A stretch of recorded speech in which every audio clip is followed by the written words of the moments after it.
You know, it's a good year of television, or at least a fascinating one. When I'm so jazzed to talk about it, I skip doing a video podcast and go full scripted. From One Piece to Succession, Frerichs to Captain Laserhawk, 2023 had something for everyone. See, this was originally supposed to just be one video, a Kaiser's 23 TV series of 2023, or Kaiser's TV 23 of 23. But when I finally finished the script, it was pretty obvious. I had more than one video. So while it'll still be 23 of 23, I've decided to split it up over 3 videos: live action, Western animation, and anime. And while these are certainly getting out much later than I'd prefer, that doesn't mean I'm less eager to talk about some stellar standouts from a year that could otherwise eat my ass. In a bad way. Mind you, this is not a top 23, okay? I'm not talking about any of these shows in any particular order. These are simply the shows that I want to talk about the most, for better or for worse, and God is my witness, I'm gonna talk about them. So, let's kick off Kaiser's 23 of 23 with live action, starting with Succession Season 4. You ever think you wanted to watch a show about a bunch of rich assholes finding new and horrible ways to be miserable? If you'd suggested that to me like 15 years ago, I probably told you to fuck off. And yet, now that it's over, I can say without hesitation that HBO's Succession is in my top 10 TV shows of all time. Because while it may not be the most groundbreaking or provocative show overall, it's got one of the best casts in television history, without a single solitary saint to be seen. While its final season might be its messiest, it was a treat to watch the Roy family absolutely collapse under its own bloated, mismanaged weight after the passing of Logan Roy, the family patriarch and chief bastard. And the suddenness and lack of fanfare for Logan's actual passing is trademark Succession, a real power move on the part of the writers to completely derail the characters, sending Logan's entire family careening as they struggle to cope with their loss while scrambling to plan their next move, all on an inevitable collision course with one another. And it's so fucking satisfying watching every one of these delusional, narcissistic sociopaths only grow more and more out of touch with reality as they try and swing their weight around, only to find out that their so-called power was as conditional as their father's love. And nobody, from Kendall to Cousin Greg, comes out of the final season with a real victory, nor with what's left of their souls untarnished from the muck. What am I gonna do with a soul anyways? It's a bleak series of gut punches and miserable power plays that end up backfiring gloriously one after another, and I could not love it more. Not just because I truly despise this particular class of people, but because they objectively all deserve it. When you lie with pigs, you stand up with filth, and these shitheads made a multi-million-dollar home in the sty. It's also jam-packed with some of the best dialogue on television. But you are not serious people. You know, he couldn't fit a whole woman in his head. I'm the eldest boy! All delivered masterfully by one of the best casts on television. What I love most about Succession, however, is how it shows that wealth and power don't only influence the wealthy and powerful, but how it affects their relationships. How it highlights the warped vision that level of affluence gives these entitled fucks, also showing how hard it is to create and maintain any meaningful connections. Everything becomes transactional, and there is no such thing as good faith. We see them struggle to find any shred of happiness as the stakes and demand of the world they pretend to run eats away at them like a cancer, hollowing them out into pathetic, vile shells of their former selves, unable to trust or be trusted until it all comes tumbling down around them, leaving them alone and unloved. So what I'm saying is, it's a real feel-good show. The Last of Us. Listen, I can't imagine in this format that I have anything more to add to the already overwhelming discussion, celebration, and exploration of video games' biggest adaptive triumph. A new, shining, brilliant standard in live-action video game adaptations, and a genuinely phenomenal series in its own right that has officially put us in a post-Last of Us live-action world. I mean, we could always just talk about that absolutely devastating series original scene at the beginning of episode 2, following episode 1's astonishingly clever sequence where our lead narrowly avoids becoming infected before the apocalypse proper kicks off, and we don't even know that's what happened until episode 3. I doubt I'd even have the time to list all the effective changes, adjustments, additions, and subtractions that are done with an astute understanding of how the passive medium of television differs from the interactive medium of video games. I could remind everyone of its genius casting, with Pedro Pascal offering a slightly different, more more emotionally vulnerable, yet wholly appropriate portrayal of one of gaming's most complicated post-apocalyptic father figures, or his stellar familial chemistry with Bella Ramsey, who flawlessly portrays her steadfast dedication to being self-sufficient despite all the natural insecurities she's fighting the entire journey. Not to forget Meryl Dandridge's pitch-perfect Marlene, Storm Reed's Emmy-winning performance as Riley, Melanie Lynskey's standout portrayal of a highly effective, if somewhat controversial, series original antagonist, or their clever and understated use of the game's original actors. Then again, I could speak to the show's fruitful, seamless relationship between CG and practical design, using both to create not only a broken, demolished world, as haunting as it is devastating, but also the series Infected, giving us some of the most horrifying undead hordes television has ever seen. But there's also the stretch of story where the aforementioned Infected feel like they become an afterthought to the overall story, which is honestly disappointing, considering how uniquely they and their environments help to distinguish Last of Us from its contemporaries. And not every subtraction from the original game is replaced with something as effective, engaging, or entertaining, leaving some fans frustrated by certain omissions. Also, Neil Druckmann might be a giant pretentious asshole. But instead of all that, what I'd like to focus on is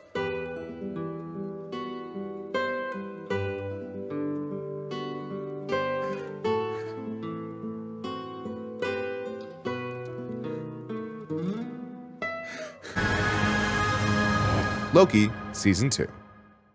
Ain't no fatigue like Marvel fatigue, because Marvel fatigue will have you coming back to the carton no matter what, despite the milk smelling worse every time you open it.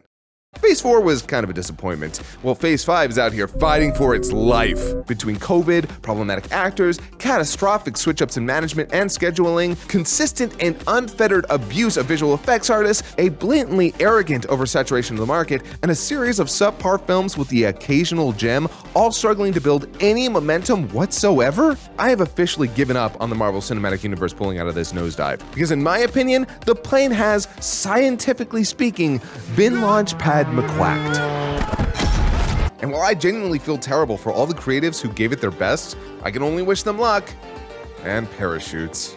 But pretentious and depressing preamble aside, how do I feel about Loki Season 2? Well, considering how much I love Loki Season 1 and the rest of the Phase 4 TV series, you'd imagine I'd be excited for Season 2. But I wasn't. Actually, it took a couple of friends who I personally trust saying that the finale was worth the journey that I finally gave it a shot. And to be completely honest, yeah, I was pretty satisfied. For the most part. I don't want to get too far into the nitty-gritty for this because I genuinely want this list to be more positive, but my major problem with this particular season comes down to its pacing. See, this season picks up directly after Season 1. He who remains no longer remains, but now his face is all over the TVA and Loki is freaking the f*** out. But then we find out this is because he's in the past, which is not a bizarre concept in an organization all about time travel, except past and present aren't supposed to exist in the TVA. And through all this, the death of HWR has led to a full-on apocalypse scenario for trillions upon quadrillions. So the rest of the plot is Loki trying to figure out what it all means and how to right the course. And all this is an interesting and effective plot that utilizes all of its characters in interesting ways, greatly expanding on them all while giving us a race against space and time. There is a ton of setup and payoff throughout as Loki and his heterosexual life partner desperately search through time to find the answers via good old Jonathan Majors. Let's just not talk about him and instead talk about the hilariously disturbing and one-sided infatuation of Miss Minutes, played by landmines and casting aside, everyone delivers 100%. There's not a bad performance to be found, and it's all aided by rock-solid dialogue. Though, it's in the writing where things go from rock-solid to just rocky. And not so much in terms of the story, but the manner in which it's being told. Because, it is dragged the out. Like, listen, I am one of the biggest Everything Everywhere fans alive, so seeing more of our boy Ke-Huy Quan makes me make the happy noise. But the show is so steadfastly dedicated to explaining every minor element of the plot and dragging its feet that at some point you just want to shove these nerds in a locker. And while I can appreciate them taking the time to explore and develop their existing cast with new additions like Victor Timely, it slows down the progress of the overall story to a crawl, especially as we're forced to relive moments over and over to a ludicrous degree. This ends up with 6 episodes that feel like they could have been 4. And worse, this doesn't even feel like its own season, but instead, the missing last 4 episodes of the previous season. Because despite how dragged out everything feels, and its attempts to explore and expand on its cast, everything is still ultimately in service of cleaning up Season 1's finale. Now, bitching aside, I did still actually enjoy this season. And if it had been a part of Season 1 but better paced, I think I might have actually loved it. But as it is, it kind of feels like too much of too little too late. And while yes, that finale is fantastic, giving us a great potential ending for one of the best characters in the entire MCU, it does, in kind, feel like the end of the road for me, which is honestly a little sad. I loved the MCU in a way that actually resonated with me as a writer and entertainer for a while. As super dorky as I know this is gonna sound, my corny ass cried when Iron Man died. And the tears only got worse when Cap hung up his shield and got the happy ending that he deserved. But I think it's probably time for me to move on, because while Marvel Zombies might be coming out later this year, I think we've been dealing with one since Endgame.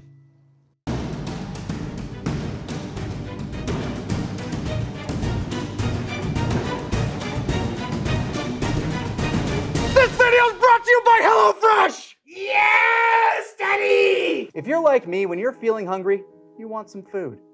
But then there's the conundrum of, what do you want to eat? What are you gonna make? Are you gonna go out? Look at all this food waste that you're left with. With HelloFresh, that's not an issue. Because HelloFresh not only comes with delicious, easy to follow instructions, but pre-portioned ingredients to help you satisfy that hunger deep within that we all struggle with from time to time. You know the one. The one for food. What do we eat today, Daddy? A delicious Szechuan pork noodle stir fry. Are you making me goo, Daddy? I'm giving the goo. Smush meat. Yes! With HelloFresh, you get delicious food straight from the farm, right to your face, delivered to your door. If you use the code BENTOFREE at checkout, HelloFresh is gonna hook you up with free breakfast for life, so long as you're subscribed to HelloFresh. So no worries about wondering about what you're gonna eat in the morning, because HelloFresh knows, and soon you'll know too. So thank you once again to HelloFresh. Make sure you use the code BENTOFREE at checkout to get free breakfast for life so long as you subscribe to HelloFresh. And now on to whatever the hell Kaiser's talking about. Nudes. Only Murders in the Building Season 3. I have come to truly despise true crime.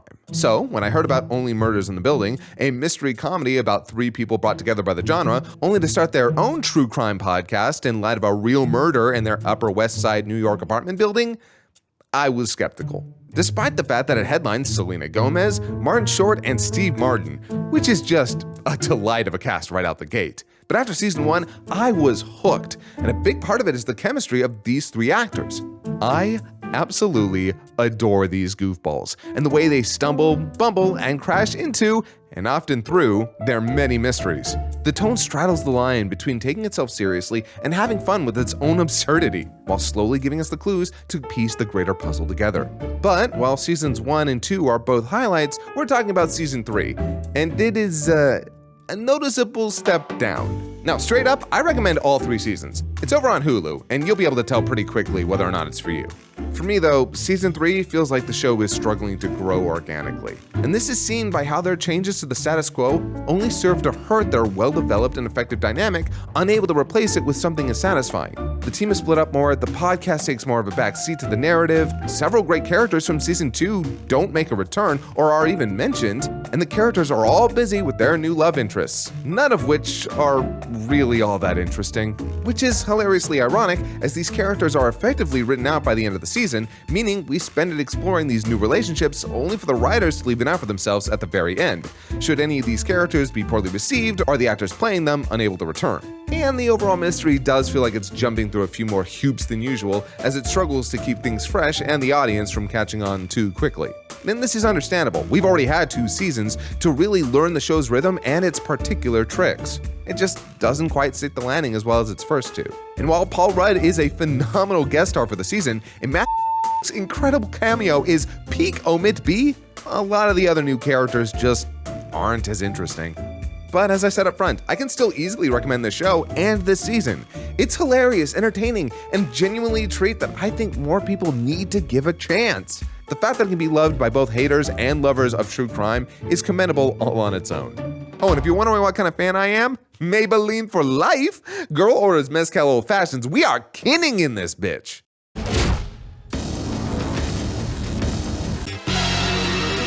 Yu Yu Hakusho live action.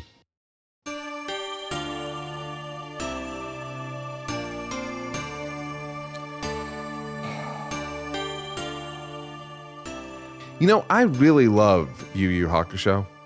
Actually, it was one of my favorite anime for a while there. You know, I caught on Adult Swim and then immediately started buying the DVDs.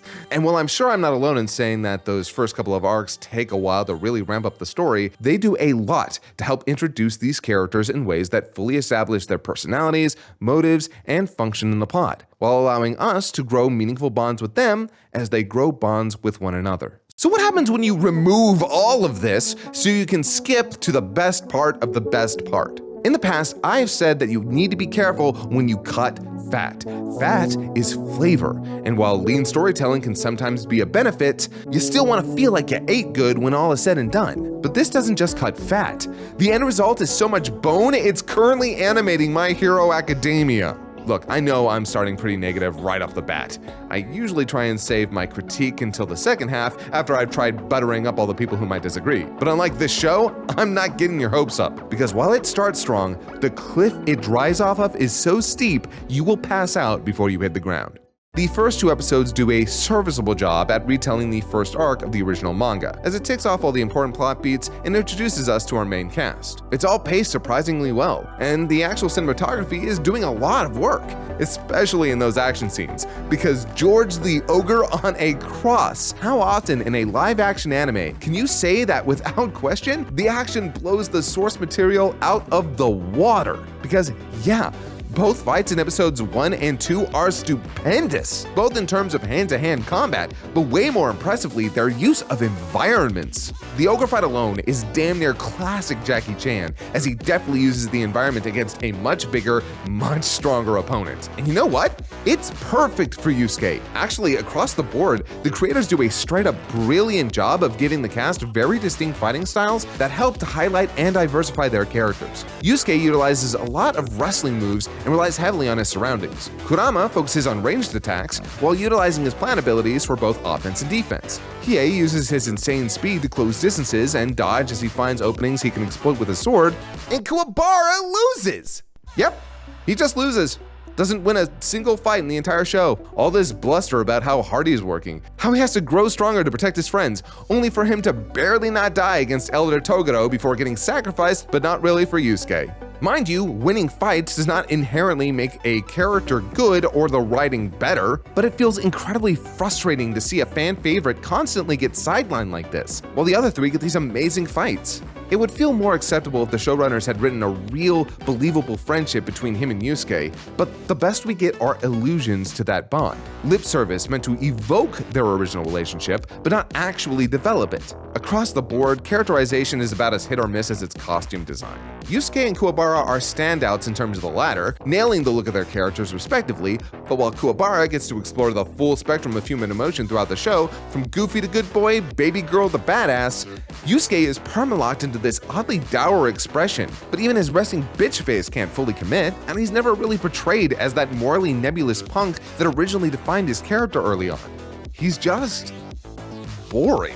And as for Kurama and Hiei, they are barely characters, okay? Kurama gets a few scenes with his dying mommy before saving her, and that's basically the extent of his development. Hiei, meanwhile, is dedicated to saving his sister, and that's kinda it. He lacks all of the edge of the original Hiei, and feels totally neutered. And while Hiei's design is definitely less awkward and wiggy than Kurama's, neither of them look anything less than ridiculous here. Also, why does Koenma even have the binky if he's never a baby? I know, he also wore it in his adult form in the original, but that was with the context that he had a baby form. Now he just looks dumb for no reason. Spoilers for my segment on Netflix's One Piece, which, by the way, blows Yu Yu Hakusho's costume design out of the water, pun intended. I talk in depth about how many changes made to its source material and even straight up omissions work in its favor. This is because it was all in service of making a coherent and largely satisfying story. What didn't/couldn't work within the time frame was omitted, but not without something else being changed or restructured to help make up for what was lost. And there was a heavy focus on character work in order to build relevant emotional stakes, a believable world, and a sense of growth and consequence. But as I said, while episodes 1 and 2 of Yu Yu Hakusho live action still manage a passing grade, episode 3 is where the story falls down that big-ass hole to Demon World and never returns. With little pomp and even less circumstance, we're introduced to Genkai, one of the most important characters in Yusuke's life in the original story and a central character to the Dark Tournament arc. In the original, Yusuke and Kuwabara have to prove themselves before Genkai will take them on as students, and through their challenges, we start to get a feel for her. An unflappable, seemingly cynical, incredibly spry old woman with a surprising amount of charm beneath the surface. And once again, we barely get to see any of that as Genkai is downgraded from badass to babysitter. The plot is so focused on rushing Yusuke through his training that he and Kuwabara are essentially thrown at her for the sake of somehow getting Yusuke up to snuff to take on Hiei. And this is before all of that gets totally sidelined for a homunculus of the Rescue Yukina/Dark Tournament arcs. And their training, as far as we ever get to see, is Yusuke balancing on his finger with a spirit energy while Kuwabara swings a goddamn sword at a rock. Can I kill demons yet? Can you cut this rock? No? Then you can't kill demons! Fuck! I give up. But don't though. Okay! Thanks, ghost children! You fucking complaining about live action Yu Yu Hakusho again? Yes, and I'll never stop. Don't even get me started on Yusuke just being handed the spirit wave from Genkai after 20 days of training, which is an insanely short amount of time to bring up what is essentially a gifted street top up to the level of Hiei. Actually, no, do get me started on that so I don't get started on them killing Genkai in the episode they introduced her. Wham bam, killed you, ma'am. Thanks for one fun fight scene with Yusuke and a completely underwhelming setup for the next 2 episodes. See you at the end for an equally emotionally empty payoff. Everything after this is just plot beats from those aforementioned arcs as key characters and concepts continue to be introduced with little to no explanation. They're forced to go to Hanging Neck Island, which is now owned by Sakio, so they can rescue Hiei's sister and Keiko, and there they find Team Toguro, where Tadokane is making bets with the rest of the Squid Game VIPs. And like in the Dark Tournament, Hiei gets Bui, Kurama gets Karasu, Yusuke gets younger Toguro, and Kuwabara gets fucked. At least they commit to his crush on Yukina, and it is genuinely funny. And he does save them both, so you know what? I'm counting that as a win. Admittedly, the action remains spectacular, as both Kurama and Hiei get to go all out against Karasu and Bui respectively, showing off techniques and adapting the best they can to their enemies' ever-intensifying attacks. Though it does feel a little bit strange that Kurama can apparently just switch to his fox form at will as long as he has the spirit energy, while we get very little to no insight into the form itself. Similarly, Hiei doesn't say shit about what's up with his Dragon of the Darkness flame. Unfortunately, while they're all pretty cool fights, they're all narratively hollow. However, massive shout out to Elder Toguro. Best character in the show, no question. From the insanely ambitious special effects work to his unhinged, psychotic performance that makes the whole show worth it. Too bad his defeat at the hand of his brother is so poorly adapted. Shout out to the casting for younger Toguro as well. You know, until the CG hits like a fucking truck. Of course, this all leads up to a showdown with younger Togi, which, I want to say that I appreciate their ambition. Pitting all 3 of our major combatants up against Toguro, showing off yet more brilliant choreography with sick-ass combo attacks and creative angles. Unfortunately, it just devolves into a long, drawn-out beatdown, all in service of highlighting just how much Toguro absolutely eclipses them all and to expedite Yusuke's underdeveloped character arc, tying it to Genkai. A character with an arc so starved and skeletal, it haunts classic Japan! And through all this, Yusuke is forced to figure his shit out, I guess, and summon up a spirit gun big enough to kill 100% Toguro, who looks like a 14-year-old's Baki the Grappler OC. It is insane to me that the writers take Yusuke from being an exceptionally gifted street punk to killing 100% Toguro in under a month, using the Spirit Wave, which he did not earn, all for a character arc which they did not earn. One has to wonder what in the demon world was the decision-making process behind the pacing of those last 3 episodes. It's almost as if they had 8 episodes worth of material, but at some point late into pre-production, maybe even halfway into production of episode 1, Netflix balked at the budget and told them to cut it down to 5. But of course, that's just a theory. An anime Nope, you know what? I am retiring that joke. Listen, honestly, I don't hate this show. I'm more confused and weirdly indifferent and kind of horny, but only during episode 2, for reasons. Whatever problem I have with the show, they don't really feel like they mean anything at this point. And I think that's because they tipped their hand and showed they never intended to tell a proper story in the first place. So despite my head reeling from all the disastrous decisions and disappointing second half, I don't really feel like I missed out on or lost anything.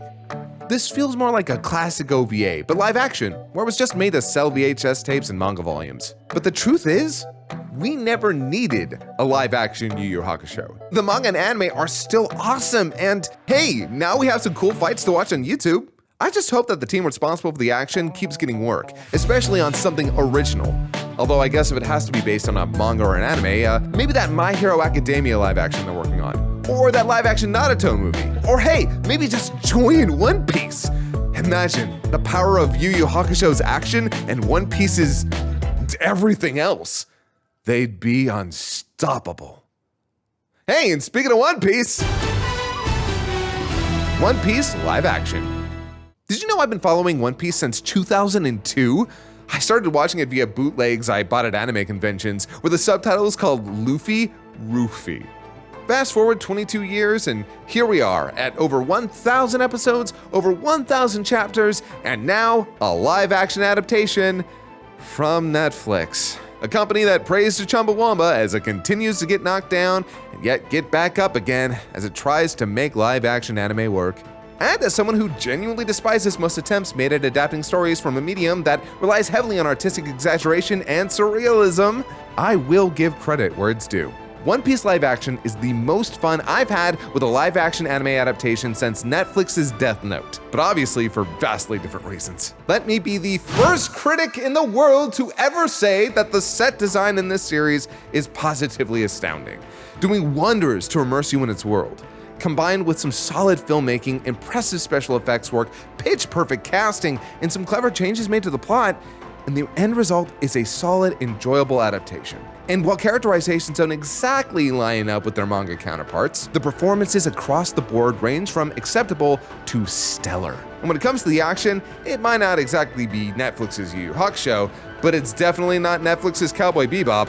While Luffy gets some extraordinary moments, and Sanji's fighting style translates remarkably well to live action, it's Zoro who really gets to shine, with some wild swordplay throughout. I was also greatly impressed by the writer's narrative alchemy, condensing and rearranging the story to help streamline the absolute odyssey that is the original manga story. I can't tell you how surprised yet excited I was to watch Don Krieg get jobbed so hard by Mihawk, he retroactively took credit for creating the iPhone. Moving up Nami's storyline and replacing the Don Krieg pirates with the Fishmen was a brilliant decision, and this all surprisingly centers Nami at the heart of this season. Her developing relationship with the rest of the crew and the conflict of betraying them is a hugely emotional through line that is elevated greatly by Emily Rudd's performance, who is a standout amongst the cast. Meanwhile, the characterization for Task Skylar Sanji is far less obnoxious than his manga counterpart, retooling his flirtations to be more restrained and natural. And while I do wish Makenyu Zoro was a little less stoic all the time and allowed to fully embrace his himbo dumbassery, he sells badass like he owns stock in it. And smartly utilizing Garp to keep both Kobe and Helmeppo as part of the story as an ongoing parallel to the Straw Hats is a controversial decision, but one that I think helps give depth to all characters involved. It's interesting to see some more down-to-earth, human conversations between these characters that ruminate on the manga's themes while feeling wholly in character. And lastly, Jeff Ward's take on Buggy steals the show, leaning heavily on the creepiness of his clownish character for dramatic moments while still letting him crack wise and just have fun. He's like Buggy via an alternate universe Jared Leto's Joker who actually understood the assignment and is, instead of insufferable, inspired. However, I will say, as we move into the second season, I pray we move away from utilizing fisheye perspectives, wide-angle lenses, and extreme close-ups as often as they do. I understand we're trying to replicate elements from the manga, and while it works sometimes, others, it just cheapens the look of a show with ambitious production design. And perhaps my hottest take on this entire list revolves around Iñaki Godoy's portrayal of our protagonist, Monkey D. Luffy.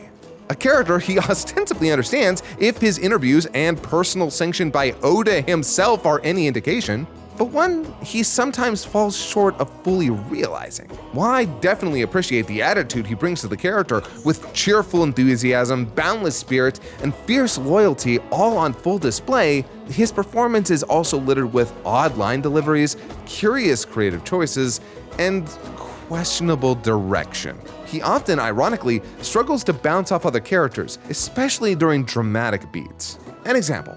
After Nami asks for his help in that iconic scene, Luffy starts repeating to himself, "Of course I will," until he's screaming it to the heavens, one-to-one with the original manga. And anyone who knows me knows I love some faithful adaptation.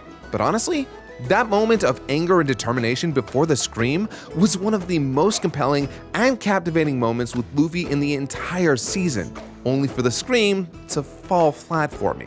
Because the music, camera, lighting, and delivery aren't really working together to sell the intensity and emotion of the line. Yippee! Hell, just cutting the scream altogether and letting Luffy mutter it with that amazing intensity could have done a lot to help cement just how intimidating Luffy can be when he's angry.